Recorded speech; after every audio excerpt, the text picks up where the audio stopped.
को गौरवान्वित कर रहे -30 डिग्री टेम्परेचर पर विश्व के 8 महानतम युद्धों में से एक युद्ध लड़ने वाले यादव समाज की आन बान शान और अपने 120 साथियों के साथ 1500 चीनी सैनिकों को मारकर 3500 चीनी सैनिकों को पीछे हटने पर मजबूर करने का गौरव यादव समाज और इस देश को दिलाने वाले सन 62 में ही पूरे विश्व के सामने हिंदुस्तान का नाम, पूरे विश्व के सामने हिंदुस्तान का नाम बहादुरी में लिखवाने वाले हमारे यादव समाज के योद्धा और 114 जवानों के शहादत, शौर्य और पराक्रम के तथा उनकी बलिदान के अंतिम गवाह आदरणीय रामचंद्र यादव जी का हार्दिक स्वागत एवं अभिनंदन करता हूं तथा यादव समाज के दुख दर्द को अपना दुख दर्द समझने वाले, जंतर मंतर पर अपने संगठन के तमाम साथियों के साथ अहिर रेजिमेंट आंदोलन की मुहिम को देने वाले वह इस रेजांगला पर्व को यादव शौर्य दिवस नाम देकर आज अपना 14वां वर्ष मना रहे यादव समाज के गौरव आदरणीय राष्ट्रीय अध्यक्ष माननीय विजेंद्र यादव जी व उत्तर प्रदेश अध्यक्ष माननीय प्रवीण यादव जी या रास बिहारी यादव जी व तमाम साथियों का मंच पर उपस्थित समाज के सभी स्वाभिमानी साथियों का हार्दिक स्वागत अभिनंदन करता हूं।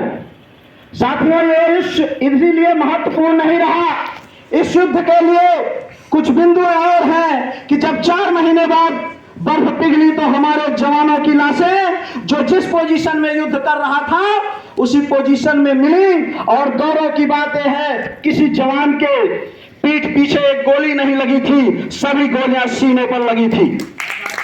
साथियों, इस युद्ध से पोरस ने शिक्षा लिया कि हिंदुस्तान में एक मुल्क है और उस मुल्क में एक यादव कौम रहती है जो 120 संख्या में चीन में युद्ध साधन और संसाधनों के अभाव में लड़कर अपने राष्ट्र की सेवा की थी। इस तरीके से अपने पाठ्यक्रम में शामिल करके अपने देश के लोगों के लिए ये पाठ्यक्रमों में शामिल किया गया, लेकिन दुर्भाग्य आज इतनी बड़ी शहादतों और इतनी बड़ी वीर युद्धों में से एक वीर युद्ध को आज हमारे हिंदुस्तान के पाठ्यक्रम में शामिल नहीं किया गया।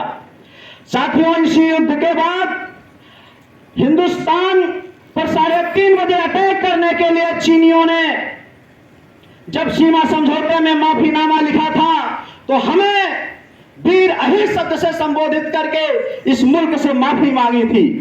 हमारे समाज को यह गौरव है कि हमने जातियों में यह पहला युद्ध था कि जो हमें दुश्मनों ने वीर शब्द से संबोधित करके माफीनामा मांगा था और इस हिंदुस्तान के 4 धामों में से हमारे इन्हीं जवानों ने, इन्हीं जवानों के बलिदान के रूप में अहिर धाम मिला।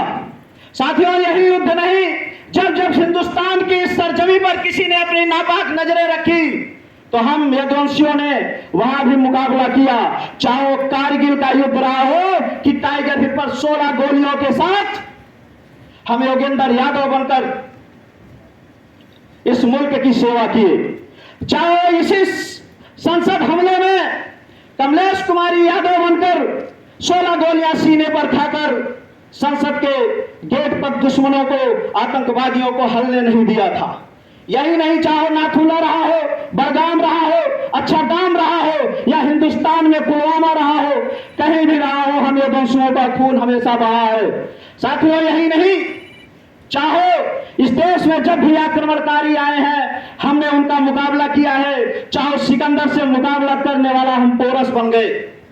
इस मुल्क में पृथ्वीराज को कई बार माफी देने वाला हम आधा बन गए।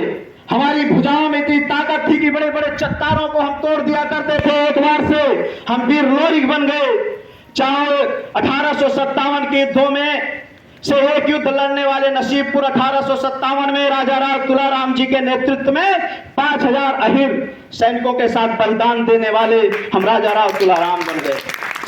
यही नहीं साथियों, अगर इतिहास को देखा जाए तो हमारे कुल से वीर शिवाजी की माता जीजामां हमारे कुल की थी।